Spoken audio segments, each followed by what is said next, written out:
Bismillahirrahmanirrahim. Assalamualaikum warahmatullahi wabarakatuh. Pada kesempatan kali ini kita akan melanjutkan praktikum instrumentasi dan pengendalian proses menggunakan simboling. Jadi kita masuk ke kasus 2, di mana kasus 2 ini kasusnya adalah pengendalian tinggi fluida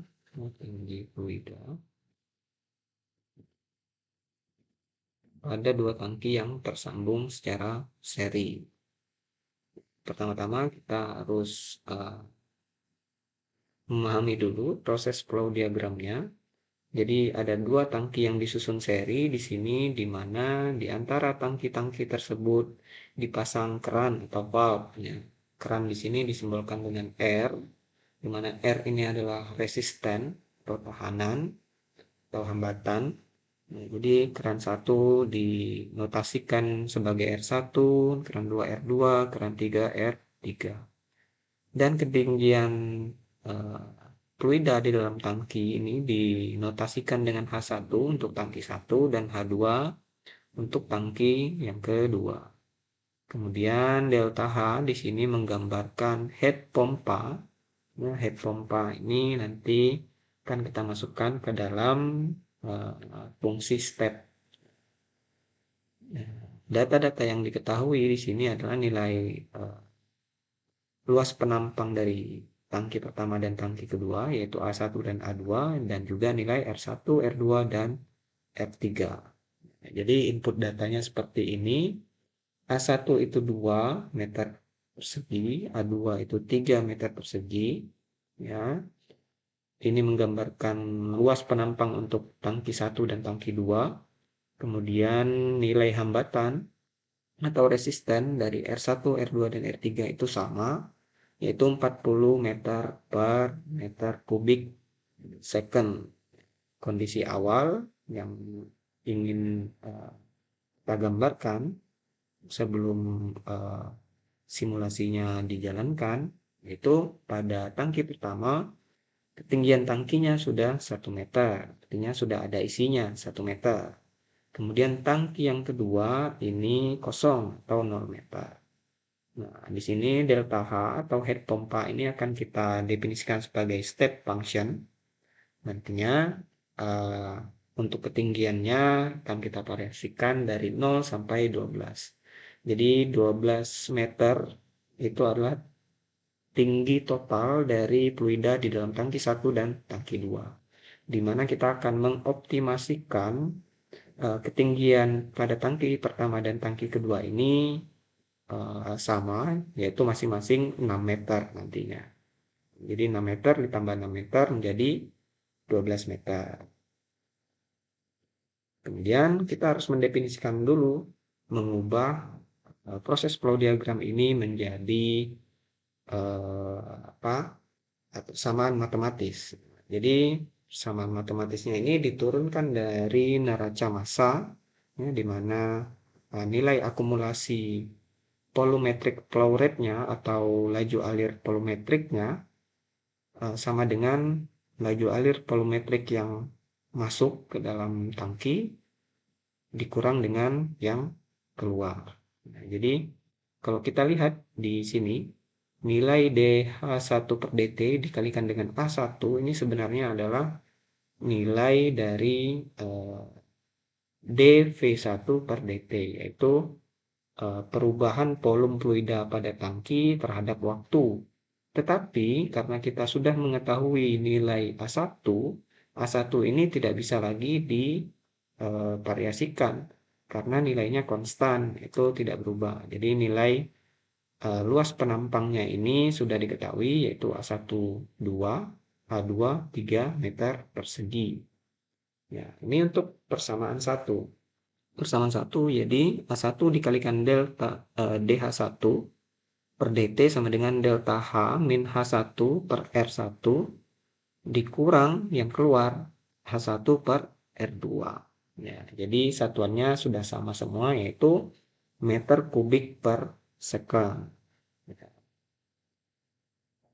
Kemudian untuk tangki yang kedua, jadi nilai output dari tangki pertama ini merupakan nilai input masukkan untuk tangki yang kedua. Maka dari itu akumulasinya A2 dikalikan DH2 per DT sama dengan H1 per R2.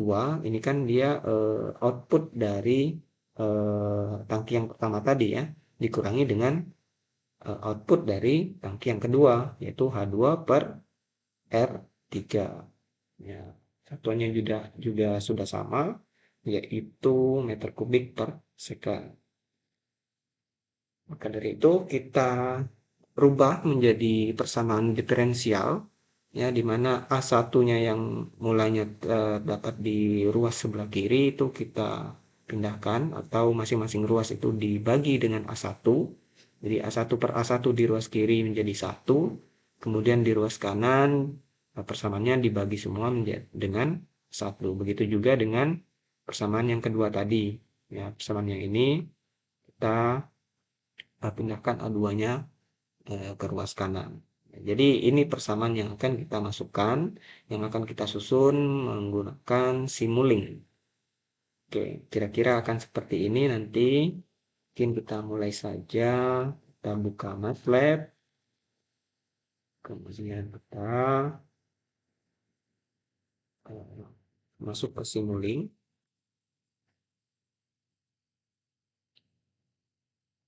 Kemudian klik New di sini untuk membuka model baru. Oke, kita sudah membuat model baru. Ya, jadi yang kita lakukan pertama kali adalah mendefinisikan persamaan matematis ini ke dalam Simulink. Nah, jadi yang kita butuhkan pertama kali adalah integrator. Karena untuk menyelesaikan persamaan diferensial itu kita membutuhkan operasi integral. Ya. Integrator itu adanya di map operation,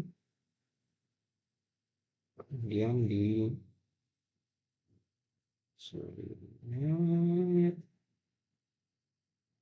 integrator yang di commonly use model. Di sini kita dapat integrator. Kemudian supaya lebih gampang kita definisikan dulu untuk persamaan nomor 3 di sini. Jadi di sebelah kiri DH1 per DT, di sebelah kanan berarti nilainya akan sama dengan nilai H. Jadi di sini DH1 per DT, kemudian di sebelah kanan, jadi kalau DH1 per DT diintegralkan, maka dia akan menjadi H1. Kemudian nilai dari ruas kanan kemudian kita definisikan. Di mana kita lihat di sini persamaannya itu persamaan ada pembilang dan juga ada penyebut. Di mana pembilangnya ini yang di dalam kurung ini dan penyebutnya adalah A1. Ya, jadi kita harus memasukkan gen, karena gen ini berfungsi untuk sebagai perkalian pada Simulink. Jadi kita sambungkan gennya, kita rubah menjadi 1 per, lihat di sini A2, faktor pembaginya adalah A1, karena faktor pembaginya adalah A1. 1, oke, mungkin bisa kita perbesar menjadi seperti ini. Oke, kemudian kita masukkan lagi pembilangnya di sini, di mana di pembilang ini kalau kita bagi lagi ada persamaan yang bernilai positif di sini ya, delta H1 min H1, delta H min H1 per R1 ini bernilai positif dan H1 per R2 ini bernilai negatif. Maka untuk membagi persamaan tersebut kita harus memunculkan atau mengambil di map operation yaitu F. Ya. Di sini kita rubah dulu sign-nya, yang pertama itu negatif dan yang kedua positif. Oke, maka dia akan berubah seperti ini. Kita sambungkan. Jadi ini belum nyambung. Oke, sudah kita sambungkan. Kemudian ini mungkin kita agak pindahkan sebelah kanan sedikit. Di mana yang positif itu adalah delta H1 per R1, delta H min H1 per R1. Jadi sama seperti tadi, kalau ada pembilang dan penyebut, kita harus definisikan dulu penyebutnya, yaitu penyebutnya di sini adalah R1. R1 di mana kita berarti akan menggunakan gain lagi. Ini untuk persamaan dengan koefisien yang positif, ya. Sini berarti ini kita ganti dengan baginya F1. Nah, ini kita sambungkan ke sini. Satu, kemudian ternyata pembilangnya ada nilai positif dan nilai negatif lagi, yaitu delta H bernilai positif dan H1 bernilai negatif. Jadi yang kita butuhkan adalah nilai atau blok add lagi di sini. Ya, jadi tadi yang positif itu adalah delta H, sedangkan H1 itu bernilai negatif.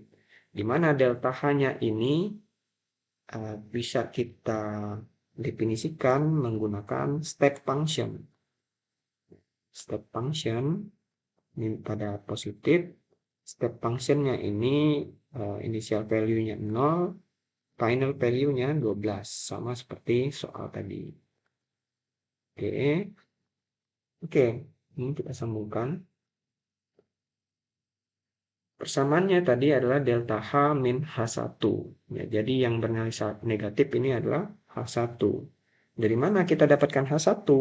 Ya, H1 ini kita dapatkan dari outputnya karena kita menggunakan feedback control. Ya, feedback control di mana nilai H1 ini akan kita pakai lagi menjadi input di sini. Ya. H1, oke. Jadi ini kita sambungkan ke sini dulu. Ya, jadi H1. Kemudian ini agar tidak membingungkan, kita ganti. Nah, kita ganti urutannya menjadi positif dan negatif. Oke, nilai X1-nya tadi super R1-nya itu positif. Ini kita reroute ke sini. Menjadi seperti ini. Nah, di sini diisi apa? Nah, tadi yang super A1, penyebut super A1, tapi yang bernilai negatif, yaitu H1 per R2. Nah, berarti kita harus mendefinisikan R2-nya terlebih dahulu menggunakan gain. Gain di sini kita ganti dengan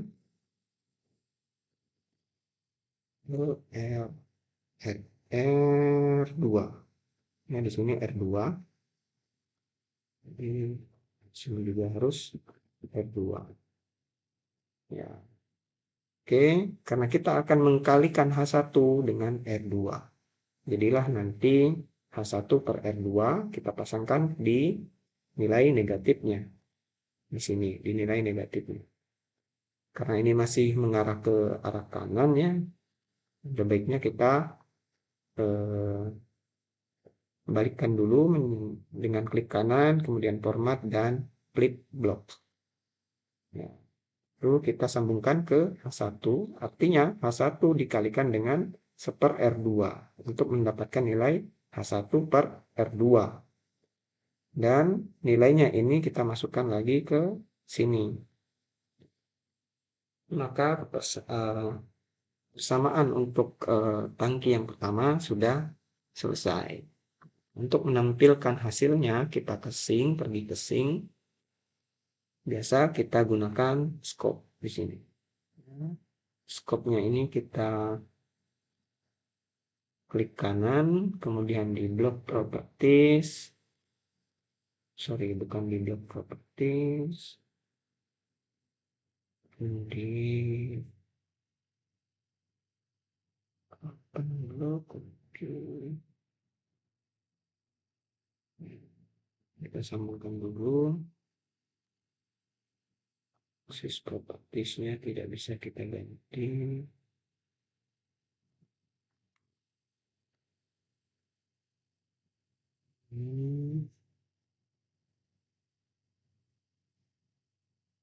Input portnya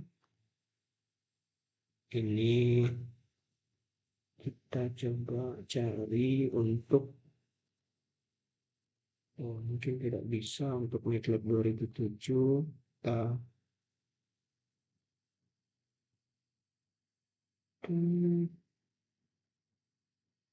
oke, kita sudah selesai ya. Untuk tangki 1 seperti ini. Jadi untuk menggambarkan persamaan 3 ini, kita membuat blok diagram seperti ini. Nah, jadi tadi dimulai dengan integrator. Nah, untuk mendapatkan nilai H1 dari DH1 per DT, kemudian DH1 per DT ini akan sama dengan nilai dari H1 per R2 minus ditambah dengan delta H min H1 per R1 seperti persamaan ini. Jadi kita hanya mendefinisikan persamaan matematis tersebut menjadi blok diagram. Jadi kita sudah selesai untuk tangki 1, maka kita akan masuk ke tangki yang kedua. Persamaannya seperti ini, sama persamaan diferensial DH2 per DT, berarti kita harus memasukkan integrator terlebih dahulu.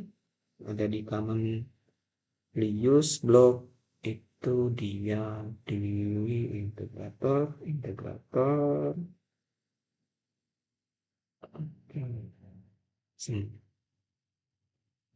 Kita akan membuat blok untuk tangki yang kedua. Ya, sama seperti tadi, kita definisikan terlebih dahulu. Di sebelah kiri integrator ini adalah DH2 per DT. Sebelah kanannya adalah nilai H2, karena integrasi dari DH2 per DT itu adalah H2. Ya, setelah itu, sama seperti yang tadi, kita definisikan dulu pembilang dan penyebut di ruas kanan ini. Pembilangnya adalah H1 sekian-sekian per penyebutnya A2. Berarti kita harus mencari perkalian untuk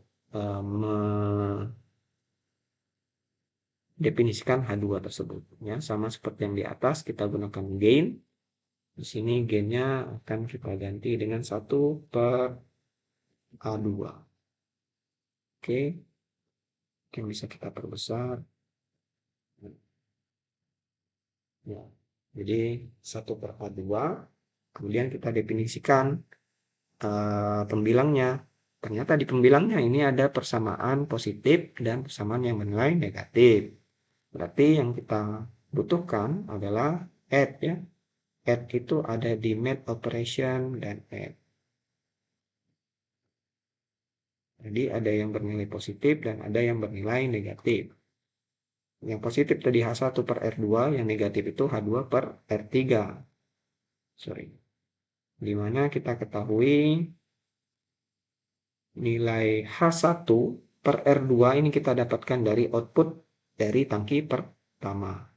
Yang mana H1 per R2 di persamaan 4 ini bernilai positif. Berarti kita ganti ini menjadi sign-nya atau tandanya positif dan negatif.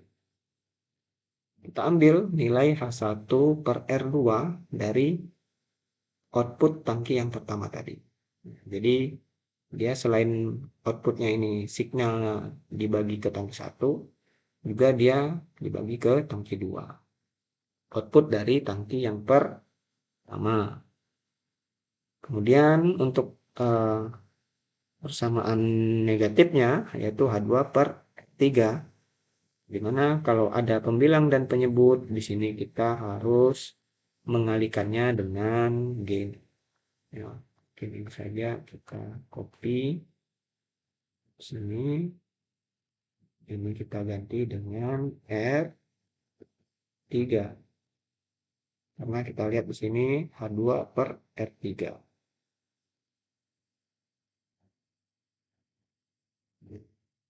Di mana kita dapatkan H2-nya? H2-nya harus kita ambil dari outputnya karena kita ingin mengetahui apakah H2-nya ini sudah steady state atau belum.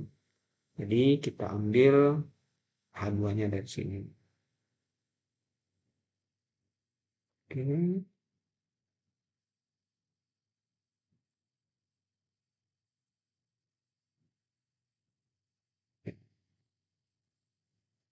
Itu kemudian kita sambungkan. Jadi H2/R3 itu bernilai negatif sama dengan persamaan ini. H2/R3 bernilai negatif.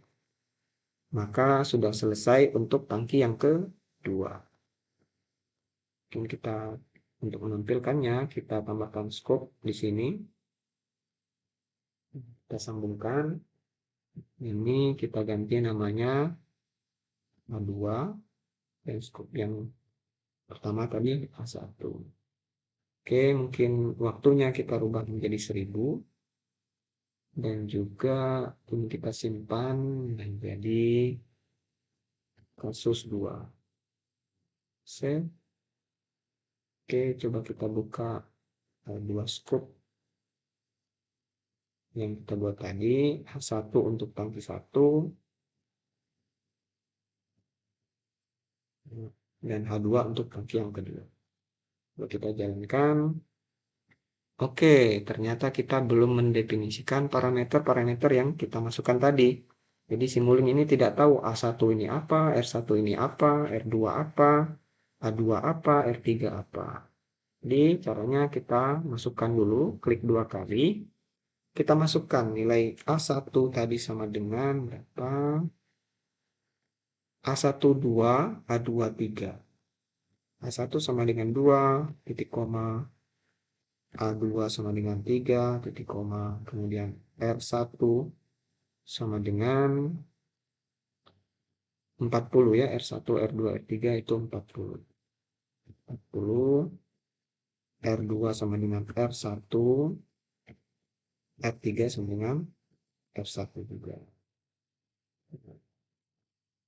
Oke, kita sudah mendefinisikan inputnya di sini.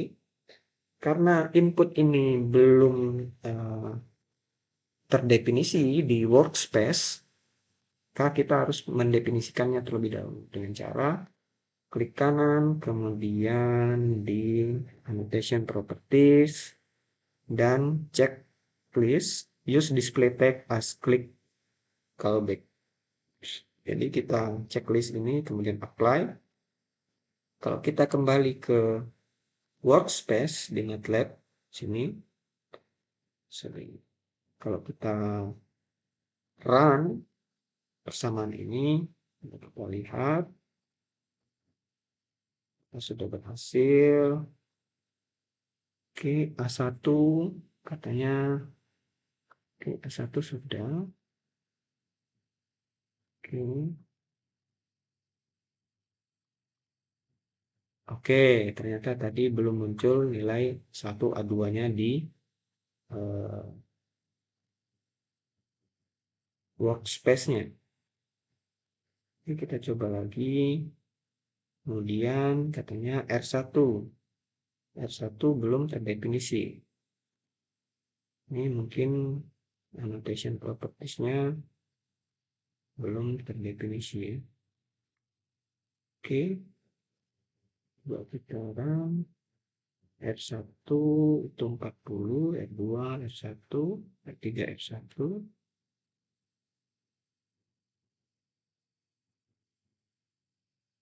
Itu oke, oke. Oke. Kemudian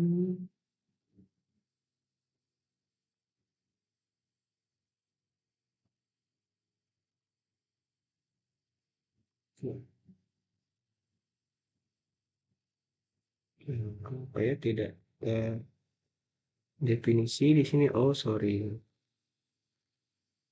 Edit, kita edit indentationnya. Ini titik, harusnya titik koma semua ya. Ya, kita jalankan.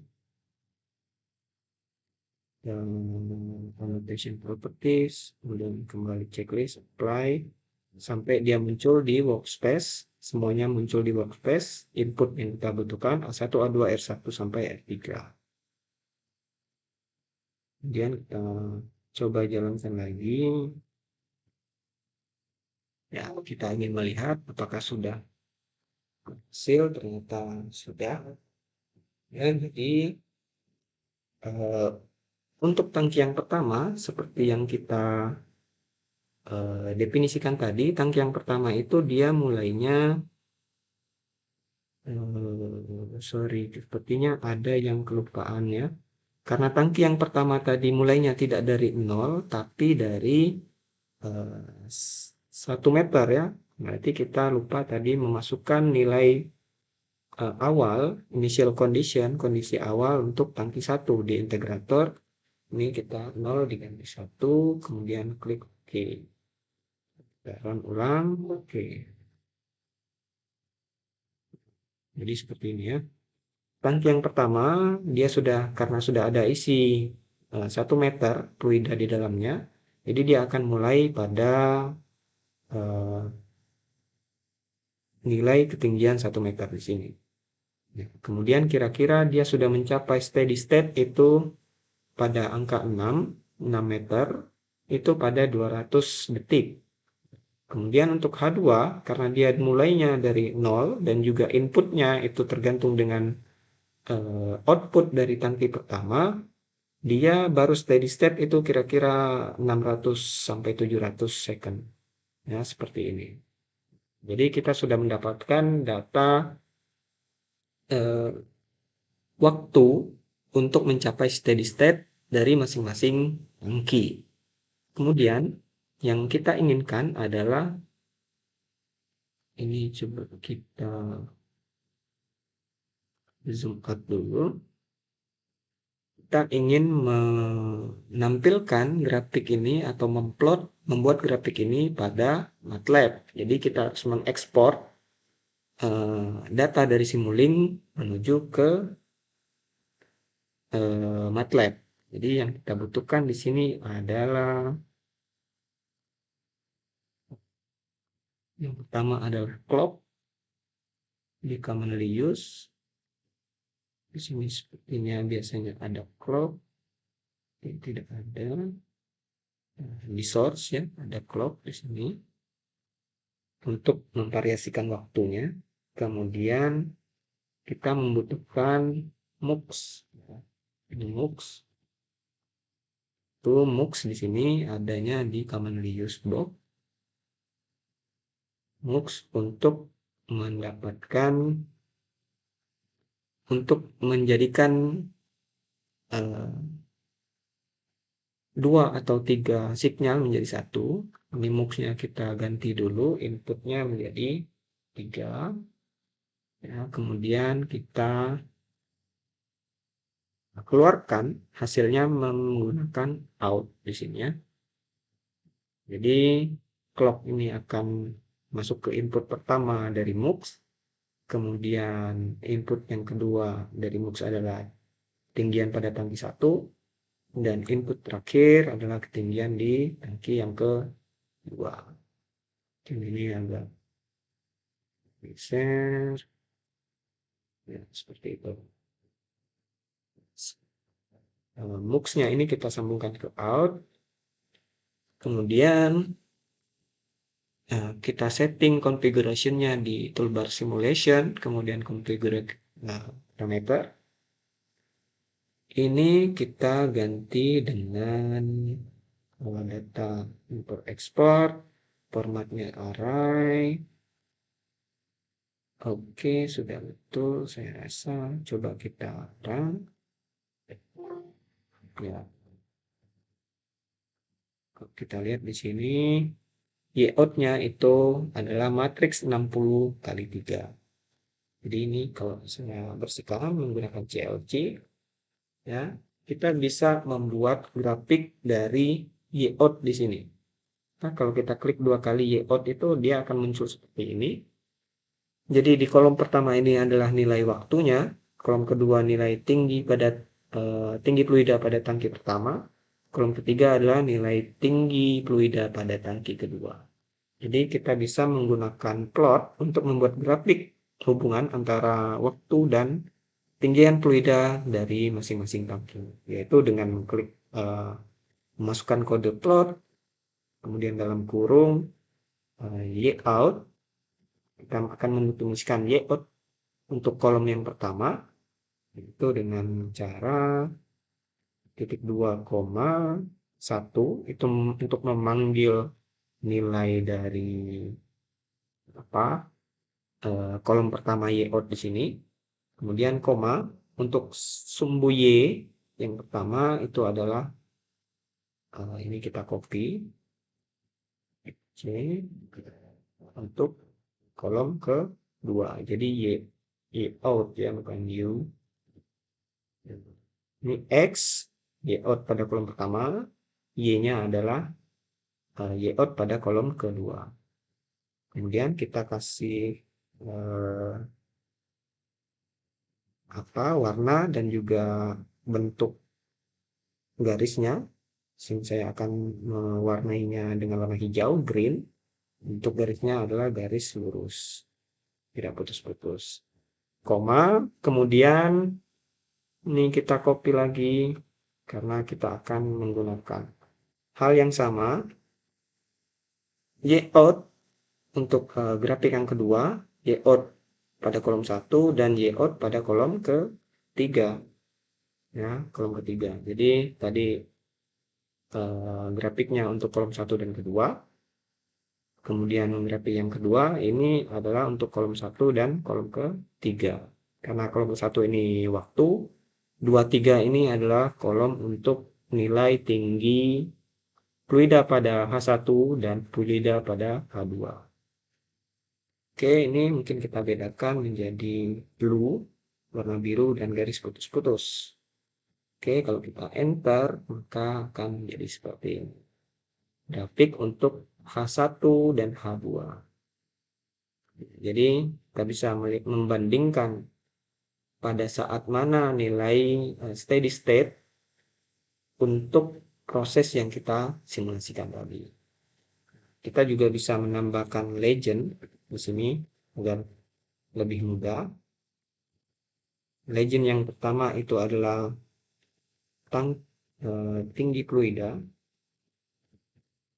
pada tangki 1, dan legend yang kedua adalah tinggi fluida pada tangki 2. Kita enter, kita lihat grafiknya sudah muncul di sini legendnya. Nah, kemudian kita akan menambahkan nama aksisnya, nama sumbu X dan nama sumbu Y. Ya, untuk nama sumbu X itu kita bisa menggunakan X label dalam kurung titik 2. Di antara titik 2-nya ini kita kasih nama waktu dalam kurung S menandakan satuannya second.